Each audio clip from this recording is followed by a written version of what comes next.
पादप और जंतु कोशिका में डिफरेंस देख रहे हैं।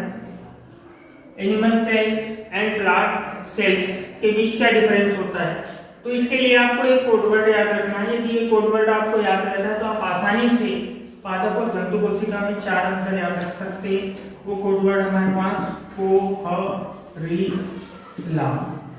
यदि 4 ही अंतर याद रखना है तो आपको एक ही कोडवर्ड याद रखना है, को, ह, री, ला। तो को यानी आपको याद रखना है होता है कोशिका भित्ति,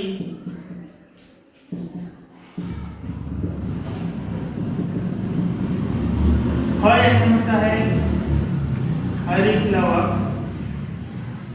री यानी होता है रिक्तिका और ला यानी होता है लाइसोसोम। तो आपको एक ही कोडवर्ड याद रखना है, कोहरीला, और उनमें से आपको एक चीज ध्यान रखना है कि को यानी होता है कोशिका, ह यानी हरितलवक, री यानी रिक्तिका और ला यानी लाइसोसोम। तो जब भी पादप और जंतु कोशिका में हमको डिफरेंस बताना है तो एक वर्ड के माध्यम से हम डिफरेंस बता सकते हैं। वो वर्ड है हमारा कोहरीला। को मींस कोशिका भित्ति, ह यानी हरितलवक, री यानी रिक्तिका, ला यानी लाइसोसोम। तो ये जो कोडवर्ड है, इस कोडवर्ड में 3 चीजें जो है वो पादप कोशिका में पाई जाती है, एक नहीं पाई जाती, ये याद रखना है। 3-1 का फार्मूला है कि कोशिका भित्ति पादप कोशिका में पाई जाती है। तो आपका आंसर बन जाएगा पादप कोशिका में कोशिका भित्ति पाई जाती है, जंतु कोशिका में नहीं पाई जाती। पहला डिफरेंस हो जाएगा, पादप कोशिका में कोशिका भित्ति पाई जाती है, जंतु कोशिका में कोशिका भित्ति नहीं पाई जाती, क्योंकि को यानी कोशिका भित्ति, ह यानी हरितलवक, री यानी रिक्तिका। तो ये 3 पाए जाएंगे कोशिका भित्ति में, सॉरी पादप कोशिका में, और जो लास्ट का है वो पाया जाएगा जंतु कोशिका में। तो पहला डिफरेंस हो जाएगा पादप कोशिका और जंतु कोशिका में कि को यानी कोशिका भित्ति पाई जाती है, जंतु कोशिका में कोशिका भित्ति नहीं पाई जाती। दूसरा डिफरेंस है ह यानी हरितलवक, तो पादप कोशिका में हरितलवक पाया जाता है, जंतु कोशिका में हरितलवक नहीं पाया जाता। तीसरा डिफरेंस री यानी रिक्तिका, तो पादप कोशिका में रिक्तिका पाई जाती है, इसमें छोटी होती है या अनुपस्थित होती है, यानी रिक्तिकाएं नहीं बोल सकते हम, नहीं पाई जाती है।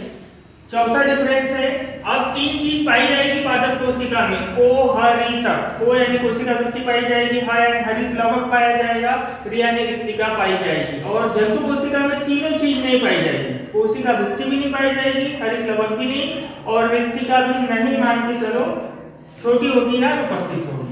चौथा डिफरेंस है लाइसोसोम। तो 3-1 का फार्मूला याद रखा है, 3 यहाँ पाए जाएंगे, चौथा नहीं पाया जाएगा। तो पादप कोशिका में लाइसोसोम नहीं पाया जाता है और जंतु कोशिका में लाइसोसोम पाया जाता है। तो 4 डिफरेंस हो गए आपके। पादप कोशिका और जंतु कोशिका में यदि डिफरेंस लिखना है तो पहला डिफरेंस होगा कि पादप कोशिका में कोशिका भित्ति पाई जाती है, जंतु कोशिका में कोशिका भित्ति नहीं पाई जाती।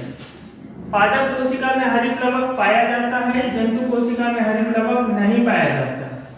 पादप कोशिका में रिक्तिका पाई जाती है, जंतु कोशिका में रिक्तिका नहीं पाई जाती। पादप कोशिका में लाइसोसोम नहीं पाया जाता है, जंतु कोशिका में लाइसोसोम पाया जाता है। तो कोहरीला याद रखेंगे, तो कोहरीला में 3 जो हमारे कोशिकांग है वो पाए जाएंगे पादप कोशिका में, और चौथा कोशिकांग जो है वो जंतु कोशिका में पाया जाएगा, ये याद रखेंगे।